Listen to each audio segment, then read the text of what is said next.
یہ اصول قائم کر دیا گیا، جس بندے نے بھی نبی علیہ الصلوۃ والسلام سے آیت مبارکہ سنی ہے وہ بندہ آیت بھی لے کر آئے اور ساتھ اس آیت پر دو گواہ ہونے چاہیے.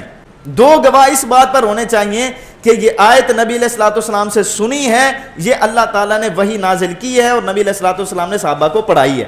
اس بات پر دو گواہ ہوں گے تو وہ اس آیت کو درج کر لیا جائے گا. حالانکہ زید بن ثابت خود حافظ ہیں، حافظ ہونے کے باوجود قرآن پاک کی حفاظت اور جمع کرنے کا اتنا زیادہ اہتمام کیا گیا تاکہ لوگوں کو پتہ چل جائے زید بن ثابت نے اندھیرے میں کمرے میں بیٹھ کر ہی قرآن نہیں لکھ دیا، بلکہ جمیع صحابہ کی آراء بھی اس میں شامل تھی، جمیع صحابہ کا مشورہ بھی شامل تھا اور جمیع صحابہ کی گواہیاں بھی اس پر شامل تھیں. حضرت زید بن ثابت فرماتے ہیں تمام صحابہ دو دو گواہ لے کر آتے اور اس کو درج کر لیا جاتا. اور یہ بھی یاد رکھیے کہ بڑے بڑے صحابہ آئے، انہوں نے آیتیں سنائیں لیکن ان پر دو گواہ نہیں تھے، اس لیے ان کو درج نہیں کیا گیا. تو دو گواہ ایک آیت پر ضروری تھے. لیکن حضرت زید بن ثابت خود ارشاد فرماتے ہیں، کہتے ہیں کہ تمام قرآن پاک کی آیات پر دو دو گواہ آئے ہیں، لیکن قرآن کی ایک آیت ایسی ہے جس پر ایک ہی گواہ آیا ہے، اس پر دو گواہ نہیں آئے. اس کا بڑا مزے کا واقعہ ہے، نبی علیہ الصلوۃ والسلام نے ایک دفعہ ایک بندے سے گھوڑا خریدا. گھوڑا خرید کر نبی علیہ السلام نے فرمایا کہ میں تمہیں ابھی قیمت اس کی بھیج دیتا ہوں، تمہارا میرا سودا اتنے پیسوں میں ڈن ہو گیا، یہ گھوڑا میرا ہو گیا، میں تمہیں تھوڑی دیر تک اس کے پیسے جو ہے نا وہ پہنچا دیتا ہوں. نبی علیہ الصلوۃ والسلام وہاں سے چلے گھر کی طرف، پیچھے سے اس بندے کا موڈ بدل گیا. اس سے کسی بندے نے پوچھا کہ یہ گھوڑا بیچنا، اس نے کہا کتنے پیسے لگاتے ہو؟ نبی علیہ السلام نے فرمایا کہ تو میرے ساتھ سودا کر چکا ہے، میرے ساتھ تیرا سودا طے ہو گیا، میں تو تجھے پیسے دینے والا ہوں، گھوڑا تو مجھے دے دے، تو اب لوگوں کے ساتھ اس کی خرید و فروخت کر رہا ہے.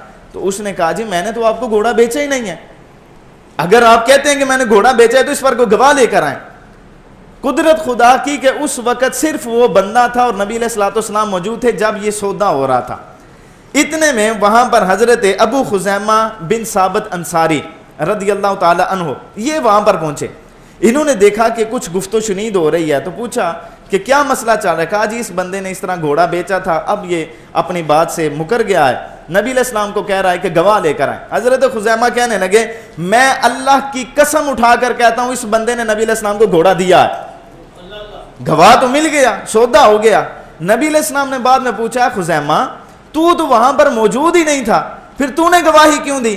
کہا یا رسول اللہ ہم نے خدا کو بھی تو نہیں دیکھا، آپ کی ہی زبان سے سنا ہے کہ اللہ ہے تو ہم نے مان لیا، آپ کی زبان سے ہم نے سنا جنت ہے تو مان لیا، آپ کی زبان سے سنا جہنم ہے ہم نے مان لیا. یا رسول اللہ جب اتنی غیب کی باتیں اس خدا کی ذات یعنی اللہ تعالیٰ کی ذات کو ہم نے آپ کی زبان پر یقین کر کے مان لیا، یا رسول اللہ یہ گھوڑا تو شاید کوئی نہیں.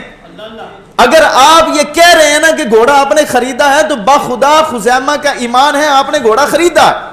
نبی علیہ الصلوۃ والسلام خوش ہوئے. نبی علیہ السلام نے فرمایا جا خزیمہ، یہ اپنے اختیارات استعمال کرتے ہوئے نبی علیہ السلام نے ارشاد فرمایا ساری کائنات میں ایک مرد کی گواہی ایک مرد کی ہوگی، لیکن تو ایسا میری امت میں بندہ ہے تیری اکیلے کی گواہی دو بندوں کے برابر ہوگی. جب حضرت خزیمہ یہ آیت مبارکہ لے کر آئے، لطیف نقطہ یہ ہے کہ یہاں سے نبی علیہ الصلوۃ والسلام کے اختیارات کا بھی پتہ چلتا ہے کہ نبی علیہ السلام نے جس کو چاہیں جہاں چاہیں جو چاہیں منصب عطا کر دیں. حضرت خزیمہ کو یہ منصب عطا کیا کہ خزیمہ تیرے اکیلے کی گواہی دو کے برابر. لیکن دوسرا مسئلہ اس سے یہ ثابت ہوتا ہے کہ نبی علیہ الصلوۃ والسلام کی نگاہ نبوت یہ دیکھ رہی تھی کہ جب غلام قرآن کو جمع کریں گے تمام آیتوں پر دو دو گواہ مل جائیں گے، اس ایک آیت پر گواہ دو نہیں ہوں گے، اکیلا خزیمہ ہوگا. اگر اس کی گواہی دو کے برابر نہ کی یہ آیت قرآن میں درج نہیں کی جائے گی. نبی علیہ السلام نے نگاہ نبوت سے دیکھ کر فیصلہ کر دیا خزیمہ تیرے اکیلے کی گواہی دو کے برابر ہے. جب صدیق اکبر کے دور میں قرآن کو جمع کیا جائے گا ایک آیت پر ایک ہی گواہ ہوگا، لیکن تیرے جو اعزازات ہیں، تیرا جو منصب ہے، تجھے جو میں نے اختیار دے دیا ہے، اس کی وجہ سے تیرے اکیلے کی گواہی سے یہ آیت مبارکہ قرآن میں شامل کر لی جائے گی. اختیارات مصطفیٰ کا بھی پتہ چلا اور علم مصطفیٰ کی وسعتوں کا بھی پتہ چلا، نگاہ مصطفیٰ کی وسعتوں کا بھی پتہ چلا. تو حضرت زید کہتے ہیں ہر آیت پر دو گواہ ہے، لیکن سورت توبہ کی یہ آیت لقد جاءکم رسول من انفسکم عزیز علیہ ما عنتم، یہ والی پوری آیت، فرمایا کہ اس آیت پر اکیلے حضرت خزیمہ گواہ تھے، یہ آئے انہوں نے گواہی دی کہ یہ آیت میں نے سرکار سے سنی ہے، اس اکیلے بندے کی گواہی پر جو 2 کے برابر ہے، اس آیت مبارکہ کو قرآن پاک میں درج کر لیا گیا۔